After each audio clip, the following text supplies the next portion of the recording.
حضرت ابراہیم علیہ السلام کے بیٹے حضرت اسحاق علیہ السلام اور حضرت اسحاق علیہ السلام کے صاحبزادے حضرت یعقوب علیہ السلام۔ حضرت یعقوب علیہ السلام نے کئی نکاح فرمائے، اللہ نے آپ کو 12 بیٹے عطا فرمائے۔ 2 بیٹے تھے آپ کے، حضرت یوسف علیہ السلام اور حضرت بنیامین علیہ السلام، جو ایک والدہ سے تھے۔ حضرت یوسف علیہ السلام بڑے حسین و جمیل تھے، بڑے خوبصورت تھے۔ کچھ لوگ ظاہراً خوبصورت ہوتے ہیں تو کچھ کی ساتھ عادتیں بھی بڑی خوبصورت ہوتی ہیں، بڑے نفیس، بڑے فرما بردار، بڑی میٹھی ٹھنڈی بات کرنے والے۔ ہوتا یہ ہے کہ جب کوئی بچہ پیارا بھی ہو اور عادتیں بھی اچھی ہوں تو ماں باپ کی آنکھوں کا تارا بن جاتا ہے، باقی محنت کرنے کی بجائے شکوہ کرنا شروع کر دیتے ہیں۔ تو حضرت یوسف علیہ السلام کے والد حضرت یعقوب علیہ السلام اپنے بیٹے سے بڑا پیار کرتے تھے۔ اور آج اس واقعے میں آپ کو یہ بھی سمجھ آئے گی کہ ساری زندگی لوگوں نے ماں بیٹے کا پیار بیان کیا ہے، یہ وہ واقعہ ہے جس نے باپ بیٹے کا پیار بیان کیا اور انوکھے انداز میں بیان کیا۔ یعنی باپ اور بیٹے کے پیار کا بھی کوئی شخص کسی جگہ تصور کر سکتا، اسے ماپا تولا جا سکتا نہیں ہے۔ تو حضرت یعقوب علیہ السلام کے صاحبزادے تھے یوسف علیہ السلام، آپ بڑا پیار کرتے تھے تو باقی بھائی تھوڑا حسد کرنے لگے، انہیں جلنا شروع کر دیا۔ حضرت سیدنا یوسف علیہ السلام ایک دن فرمانے لگے اپنے والد سے کہ ابا جی میں نے خواب دیکھا ہے کہ 11 ستارے، سورج اور چاند مجھے سجدہ کر رہے ہیں۔ قالا یا بنی لا تقصص رؤیاک علی اخوتک، کہ بیٹا اپنا خواب اپنے بھائیوں سے نہ بیان کرنا، اپنا خواب اپنے بھائیوں سے نہ بیان کرنا۔ فَيَكِيدُوا لَكَ كَيْدًا، ہو سکتا ہے وہ تیرے خلاف کوئی سازش رچیں۔ کیوں رچیں؟ اس لیے کہ ان الشیطان للانسان عدو مبین، بے شک شیطان آدمی کا کھلا ہوا دشمن ہے، وہ ہر وقت وسوسہ اندوزی کرتا ہے۔ تو لہٰذا بھائیوں سے بات بیان آپ نے نہیں بیان کی۔ آہستہ آہستہ نا وہ حسد بڑھتا ہے۔ حسد بہت بڑی بیماری ہے، اگر نبیوں کے بیٹوں میں ہو سکتا ہے تو عام انسانوں میں کیوں نہیں ہو سکتا؟ انبیاء کے بیٹے اگر کر سکتے ہیں تو عام لوگ بھی۔ آپ جب کسی شخص کو دیکھیں نا کسی کے بارے میں کچے جملے بول رہا ہے، کمزور بات کر رہا ہے، تو پہلے اچھی طرح ٹٹول لیں کہ حق بیان کر رہا ہے یا صرف حسد کے بیچ رہ کے گفتگو کر رہا ہے۔ بہت بڑی بیماری ہے۔ انہوں نے ایک چال بنائی 10 نے مل کے کہ اس طرح کریں کہ ان کو کوئی سخت سزا دیں، انہیں قتل کر دیتے ہیں۔ پھر کہنے لگے مارتے نہیں، کنویں میں پھینک دیتے ہیں۔ حضرت یعقوب علیہ السلام کی بارگاہ میں حاضر ہوئے تو حاضر ہو کے عرض کی کہ ہم سیر کرنا چاہتے ہیں تو ہمارا بھائی یوسف بھی تو ہمارا بھائی ہے نا، ہمارے ساتھ بھیجیں، وہاں کھیلے گا، کودے گا، کھائے گا، پیے گا۔ حضرت یعقوب علیہ السلام نے فرمایا نہیں، مجھے ڈر لگتا ہے کہ کہیں میرے یوسف کو کوئی تکلیف نہ پہنچ جائے۔ کچھ ایسے ہوتے ہیں جنہیں جدا کرنے کو دل ہی نہیں کرتا کہ وہ جائیں نہ۔ کئی دفعہ بعض بچے نالائق ہوتے ہیں، وہ جدا ہوتے ہیں لیکن ان کو جدا کرنے کو دل، لیکن حضرت یوسف تو لائق بچے تھے نا اپنے والد کے، ان کا بھی نہیں ارادہ تھا۔ بھائی لے گئے اور لے جا کر کے حضرت یوسف علیہ السلام کو پہلے بہت زیادہ مارا، پھر حضرت یوسف علیہ السلام کا کرتا اتار کے ان کے ہاتھ باندھے، پھر بڑے بھائی نے یہودا نے رسی کے ساتھ باندھ کے کنویں میں لٹکا دیا، اور پھر جب درمیان میں پہنچے تو پھر رسی کو کاٹ دیا۔ حضرت یوسف جب گرے پانی میں آواز آئی تو ہنسے۔ مفسرین نے لکھا ہے کہ اللہ تعالیٰ نے حضرت جبریل امین کو بھیجا، فرمایا جاؤ میرے یوسف کو پکڑ کے نا تو احتیاط کے ساتھ نیچے رکھ دو۔ حضرت یوسف کو رکھ دیا گیا۔ 3 دن اور 3 راتیں جناب یوسف کنویں میں رہے۔ بچانے والا زیادہ بڑا ہے، محفوظ رکھنے والا زیادہ طاقتور ہے۔ 3 دن اور 3 راتیں کنویں میں رہے۔ انہوں نے کیا کیا کہ حضرت یوسف کا کرتا چونکہ اتار لیا تھا، 2 کرتے انہوں نے پہنے ہوئے تھے، بعد مفسرین نے لکھا ہے ایک تو کرتا وہ تھا جو انہوں نے استعمال کیا، تو ایک کرتا بطور تعویذ کے حضرت یعقوب نے ان کے گلے میں ڈال دیا بطور برکت کے، تو وہ کرتا بھی ان کے گلے میں تھا۔ ایک کرتے سے انہوں نے باندھ دیا، دوسرا کرتا جو تھا نا اس کو خوند لگا کے نا بکری کا، تو حضرت یعقوب کے پاس آئے اور جب دروازے تک پہنچے تو شور کرنے لگے زور زور سے۔ حضرت یعقوب پریشان ہو کے باہر آئے، چونکہ وہ بکریاں بھی ساتھ لے کے گئے تھے، بکریاں چرایا کرتے تھے، تو کہا بکریوں کو بھیڑیا تو نہیں پڑ گیا؟ تو کہنے لگے حضور بکریوں کو تو نہیں پڑا پر حضرت یوسف کو لے گیا ہے۔ اور حضرت یوسف علیہ السلام شہید ہو گئے۔ حضرت یعقوب علیہ السلام نے نا وہ کرتا دیکھا تو کرتا دیکھ کے فرمانے لگے بڑا سیانہ تھا بھیڑیا، یوسف سارا کھا گیا ہے پر کرتا کسی جگہ سے پھٹا بھی نہیں۔ اس کا مطلب ہے کہ حضرت یعقوب کو سمجھ آ گئی کہ میرے یوسف کو بھیڑیے نے کھایا نہیں ہے۔ یہ قرآن مجید ہے۔ فرمایا بڑا سمجھدار تھا بھائی، کرتا پھٹا بھی نہیں اور یوسف وہ سارا کھا گیا۔ اب یہ روز وہاں بکریاں چرانے جاتے تھے، یا جناب یعقوب تو رونے لگے تو بھائی روز جاتے تھے، جھانک جھانک کے دیکھتے تھے کہ یوسف ہے کہ نہیں۔ تیسرے دن ایک قافلہ وہاں سے گزرا جو مصر جا رہا تھا، انہوں نے پانی نکالنے کے لیے جب ڈول لٹکایا تو حضرت یوسف نے پکڑ لیا. اس شخص نے حضرت جناب یوسف علیہ السلام کو اوپر کھینچا. جب اب واپس اوپر زندہ نکل آئے تو بھائی پھر حیران ہو گئے. ابھی بھی شکر ادا نہیں کیا کہ 3 دن کے بعد دیکھو اللہ نے کتنا فضل فرمایا ہے. لیکن وہ پھر کہنے لگے قریب آ کے نا, اس سے یہ ہمارا بھاگا ہوا غلام ہے, اگر تمہیں چاہیے تو لے لو, سستا بیچ دیں گے. حضرت یوسف کا قول بعض مفسرین نے لکھا ہے, آپ فرماتے ہیں کہ مجھے جب انہوں نے تھپڑ مارے تو اتنی تکلیف نہیں ہوئی, کنویں میں پھینکا تو اتنی تکلیف نہیں ہوئی. تکلیف تب ہوئی جب انہوں نے مجھے بھائی نہیں مانا اور کہنے لگے یہ ہمارا بھاگا ہوا غلام ہے. تو کہا کتنے کا بیچو گے؟ کہا تم 20 درہم دے دو اور لے لو. 20 درہم کا جناب یوسف کو بیچ دیا. وہ لے گئے مصر کی منڈی میں, وہاں قیمت لگنے لگی, کتنے ہزار, اتنے ہزار, اتنے ہزار. اللہ اکبر. جناب یوسف کہتے ہیں میں نے وہ رنگ بھی دیکھا کہ جب میرا باپ سب سے بڑھ کر مجھ سے پیار کرتا تھا اور آج میں وہی یوسف ہوں جس کی بولیاں لگ رہی. عزیز مصر آ گیا. مصر کا جو مال خزانہ کا مالک تھا وہ شخص آ گیا. اس میں بھی کئی اقوال ہیں کہ وہ بادشاہ تھا کہ کیا تھا. بہرحال عزیز مصر آیا, خزانوں پر قبضہ اسی کا تھا. اس نے حضرت یوسف علیہ السلام کے وزن کے برابر سونا تول کے دیا, وزن کے برابر چاندی تول کے دی, وزن کے برابر اس نے ہیرے جواہرات دیے, پھر گھر لے گیا. اور جناب یوسف علیہ السلام فرماتے ہیں میں ایک آزمائش سے نکلا, جب گھر آیا تو بڑے سکون سے رہنے لگا. عزیز مصر نے اپنی بیوی زلیخا سے کہا اس کا خاص خیال رکھنا. فرماتے ہیں محبت ملنے لگی, پیار ملنے لگا, گھر میں بڑی خوشی سے رہنے لگا. پر اللہ کو کچھ اور ہی منظور تھا. آزمائش پر آزمائش ذرا دیکھیے گا, پہلے باپ کا پیار, پھر کنواں, پھر کنویں سے بچ گئے تو مصر کی منڈی. فرماتے ہیں وہاں سے میں بچ کے آیا تو عزیز مصر کے گھر رہنے لگا. زلیخا فریفتہ ہو گئی, گناہ کی دعوت دینے لگی. تو حضرت یوسف نے کہا قال معاذ اللہ, میں اللہ کی پناہ چاہتا ہوں. سارے دروازے بند کر کے جب وہ پیچھے بھاگی, اصل حسین وہی شخص ہوتا ہے جو اپنے باطن کے حسن کو بچا لیا کرتا ہے. جو سوداگری کرنے لگے وہ تھوڑا حسین ہوتا ہے. حضرت یوسف علیہ السلام جب بھاگے تو اس نے پیچھے سے پکڑ کے کرتا کھینچا, کرتا پھٹ گیا. ابھی آپ دروازے تک پہنچے تھے, عزیز مصر خود آ گیا. اس نے آگے کہا یہ کیا ہو رہا ہے؟ تو اس نے مکر کیا زلیخا نے, کہنے لگی کہ ہونا کیا ہے, اس کو گھر میں رکھ کے پالا ہے, اب جوان ہوا ہے تو معاذ اللہ اس نے میرے طرف دست درازی کرنے کی کوشش کی. حضرت یوسف پھر خاموش ہو گئے. بھائی بیچ رہے تھے تو پھر بھی خاموش تھے. کبھی کبھی کچھ چیزیں خاموش رہ کے سہنی پڑتی. زخم پہ زخم کھا کے جی, خون جگر کے گھونٹ پی, آہ نہ کر لبوں کو سی, یہ عشق ہے کو دل لگی نہیں. حضرت یوسف علیہ السلام پھر چپ ہے. زلیخا نے بڑی باتیں کی. ایک دانا آدمی تھا, قرآن کہتا ہے ایک بولا بولنے والا, ایک عقل مند بولا. اس نے کہا دیکھو نہ زلیخا کی سنو نہ یوسف کی سنو. اگر تو کرتا آگے سے پھٹا ہوا ہے تو پھر غلطی ہے جناب یوسف کی, اور اگر پیچھے سے پھٹا ہے تو پھر زلیخا کی غلطی, حضرت یوسف کی معاذ اللہ پھر غلطی. تو عزیز مصر نے کرتا دیکھا تو پیچھے سے پھٹا تھا, لیکن امام قرطبی کہتے ہیں وہ کوئی عقل مند آدمی نہیں, وہ تو 4 مہینے کا بچہ تھا. وہ ایک 4 مہینے کا وہ قریب تھا. حضرت یوسف علیہ السلام کی گواہی دینے کے لیے اللہ نے اسے زبان دی تھی. زلیخا کے ماموں کا بیٹا تھا, 4 مہینہ کا گہوارے میں لیٹا ہوا, جب بادشاہ سے فیصلہ نہیں ہو رہا تھا اور بادشاہ پریشان تھا عزیز مصر کے کسی کو جا کے بتاؤں گا تو کوئی کیا سوچے گا, اس کے گھر میں کیا کچھ ہوتا ہے. کہتے پریشان تھا تو پنگوڑے سے بچہ بول پڑا. کہنے لگا بادشاہ اگر تو کرتا آگے سے پھٹا ہے تو پھر معاذ اللہ غلطی حضرت یوسف کی, اگر پیچھے سے پھٹا ہے تو پھر زلیخا کی. تو کرتا پیچھے سے پھٹا تھا. حضرت یوسف کے حق میں گواہی مکمل ہو گئی.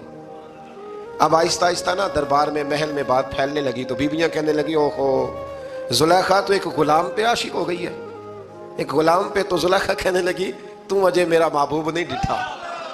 یہ رٹے ڈالنے والے دیکھتے نہیں اور دور کھڑے رہ رہ کے کہانیاں سناتے رہتے. انہوں نے کہا تو نے ابھی دیکھا نہیں نا, تو نے ابھی یہ کیا پتا ہو کہ ماجرا کیا ہے. تو کہنے لگی نہیں تو غلام پہ. اس نے کہا چلو تجربہ کراتی ہوں. ساری عورتوں کو بٹھایا, ہاتھ میں ایک سیب دیا, ایک چھری دی, اور جب پوری تیاری ہو گئی پھل کاٹنے کی عورتوں کی تو جناب یوسف سے کہا ذرا جھلک تو دکھاؤ. تو حضرت یوسف نے جب جھلک دکھائی تو قرآن کہتا ہے سیب کاٹنے کی بجائے ہاتھ کاٹ لیے, اور کہنے لگی اوہو یہ کوئی بشر نہیں, یہ تو کوئی فرشتہ ہے, یہ کوئی فرشتہ ہے, یہ تو کوئی اللہ تبارک و تعالیٰ کی طرف سے آنے والا کوئی کرامت والا عزت والا شان والا فرشتہ ہے. حضرت زلیخا کہنے لگی سمجھ آئیے پھر تو مجھ پر شکوہ کرتی تھی. تو اب وہ بات بھی آہستہ آہستہ پھیلنے لگی کہ حضرت یوسف علیہ السلام کی غلطی نہیں, غلطی زلیخا کی. اب بادشاہ نے زلیخا سے کہا کہ اگر تو میں تیری بات کروں تو تیرے ساتھ میری بدنامی کا بھی ڈر ہے. کیا کریں؟ طے یہ پایا کہ حضرت یوسف کو جیل میں ڈال دیا جائے. پہلے بھائیوں کے تھپڑ، پھر کنواں، پھر مصر کی منڈی، پھر زلیخا کا الزام، اور پھر باری آ گئی جیل جانے کی. حضرت یوسف علیہ السلام کو جیل میں، کچھ نے لکھا ہے 12 سال جیل میں رہے، جیل میں ڈال دیا.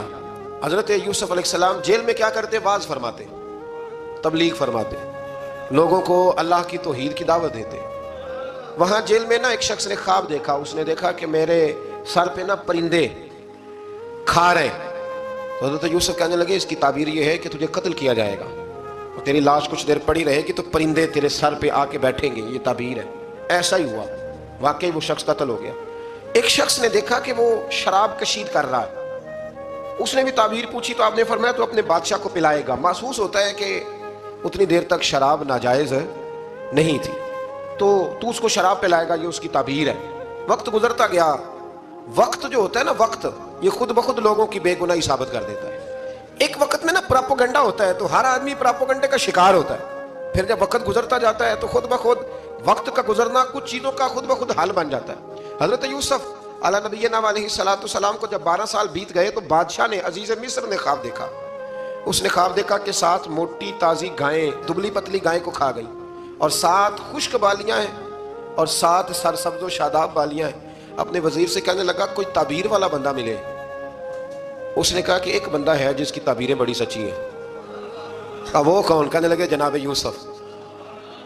تو قید خانے میں پیغام بھیجا حضرت یوسف کو کہ خواب کی تعبیر بتائیں. تو جناب یوسف نے یہ نہیں کہا پہلے مجھے باہر نکالو، یہ نہیں فرمایا. فرمایا تعبیر یہ ہے، یہ جو 7 خشک بالیاں دیکھی ہیں نا، اس کا مطلب ہے کہ 7 سال تنگ دستی رہے گی، اور 7 سرسبز بالیاں دیکھی ہیں تو پھر 7 سال اللہ خوشحالی دے دے گا. اور فرمایا یہ جو تم نے گائیں دیکھی ہیں موٹی تازی وہ کھا گئی. فرمایا اس کی تعبیر یہ ہے کہ کوشش کرنا کہ جو تمہارے پاس دن یہ چل رہے ہیں جن میں سرسبز و شاداب ہے کھیتیاں، تو 7 سالوں کے لیے اناج جمع کر لینا، بالیوں کے اندر ہی رہنے دینا، باہر نہ نکالنا. اور پھر اگلے جو خشک سال ہوں گے نا، وہ یہ جو جمع پونجی کی ہوگی نا، اس کی برکت سے وہ 7 سال آسانی سے. اس پر ہمارے مفسرین نے لکھا اس آیت پر، صوفیاء اور بزرگ تو کہتے ہیں نا سارا اللہ کے راستے میں دے دو، یہ بھی بات اچھی ہے، لیکن اگر کوئی اپنے بچوں کے لیے آنے والے وقت کے لیے کچھ چیزیں سنبھال کے رکھے تو یہ بھی سورہ یوسف سے ثابت ہے. یہ بھی سورہ یوسف سے، تو یہ بھی کوئی ایسا فعل نہیں ہے جس پر کوئی شخص تنقید کر سکے. عام دام برسر مطلب حضرت یوسف نے جب تعبیر بتائی تو بادشاہ کہنے لگا کہ انہیں باہر نکالو. آپ فرمانے لگے میں نہیں نکلتا بھائی، نہیں نکلتا میں جیل سے، یہی ٹھیک ہوں میں. آپ کیوں نہیں نکلتے؟ کہنے لگے پہلے اعلان کر کے لوگوں کو بتا کہ میں بے قصور ہوں. وہ جو تو نے پراپوگنڈا کیا نا اپنے منہ سے اعلان کر. اس نے جناب زلیخا کو بلایا، ان عورتوں کو بلایا، وہ عورتیں ساری سامنے آئیں، انہوں نے گواہی دی کہ یوسف تو بے گناہ ہے. پر سال کتنے لگ گئے؟ اللہ اکبر، 12 سال لگ گئے. یقین کریں کچھ لوگوں کو یہ ثابت کرنے میں نا کہ میں ٹھیک ہوں، زندگی بیت جاتی ہے، اور میں تمہارا خیر کا ہوں، زندگی بیت جاتی ہے. لوگوں کو ہوش تب آتی ہے جب مزار پر چادر ڈالنے کا ٹائم آ جاتا ہے، ہوش تب آتی ہے، لیکن پھر ہوش کا کوئی فائدہ. 12 سال کے بعد بادشاہ نے ان کو بلایا اور کہنے لگا کہ یہ جو خواب میں نے آپ کو سنایا اب کرنا کیا ہے؟ تو حضرت یوسف کہنے لگے تم سے کچھ بھی نہیں ہوگا، اگر کچھ کرنا ہے تو پھر یہ خزانے کی ذمہ داری میری لگاؤ. اگر کوئی قابل آدمی ہو تو وہ آگے بڑھ کے بات کر سکتا ہے. یہاں ہر بندہ آگے بڑھ کے کہتا ہے مجھے دے دو ڈیوٹی، لیکن قابل ہو تو وہ آگے بڑھ کے بات کرے اور سمجھے کہ میرے علاوہ کسی کے لیے مشکل ہے تو پھر وہ آگے بڑھے. حضرت یوسف نے جب کہا تو انہوں نے آپ کو وزیر خزانہ بنا دیا. پھر ایک وقت آیا کہ وہ عزیز مصر ہی بن گئے. قحط پڑ گیا، جب مصر میں قحط پڑا تو دائیں بائیں بھی قحط پڑا. کنعان کے آپ رہنے والے تھے، وہاں بھی قحط پڑا.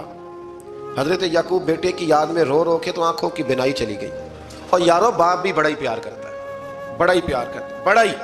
پتہ ہے باقی تمہیں تحفے دیتے ہیں، باقی تم سے محبت کرتے ہیں، تو باپ تو بیٹے کو اپنی جوانی دے دیتا ہے، اپنی جوانی اپنے بیٹے کے نام کر دیتا ہے. باپ بھی بڑا ہی پیار کرتا ہے. سنگیو کوئی نہیں تول سکتا. بچے ایسے گھوم رہے ہوتے ہیں نا ابا جی کے سامنے تو ان کا اٹھنا بیٹھنا چلنا ہی بڑا پیارا لگتا ہے، کا آنا جانا ہی بڑا پیارا لگتا ہے. باپ کا تو قد روز اونچا ہوتا ہے کہ اللہ نے مجھے لال عطا فرمایا. حضرت یعقوب کی آنکھوں کی بینائی چلی گئی رو رو کے. بھائی حضرت یوسف کے جب قحط پڑا تو انہیں پتا چلا کہ ایک واحد شہر مصر ہے جہاں گندم سٹاک ہے، کیونکہ حضرت یوسف کو پتا تھا، خواب بادشاہ دیکھ چکا تھا. تو آپ نے مال 7 سالوں کے لیے جمع کر لیا. اب بھائی آئے، اللہ اکبر، دشمن سامنے نظر آئے، مخالف حاسد. تو پھر انسان ٹھہرا رہے اور انسان کمزور نہ ہو.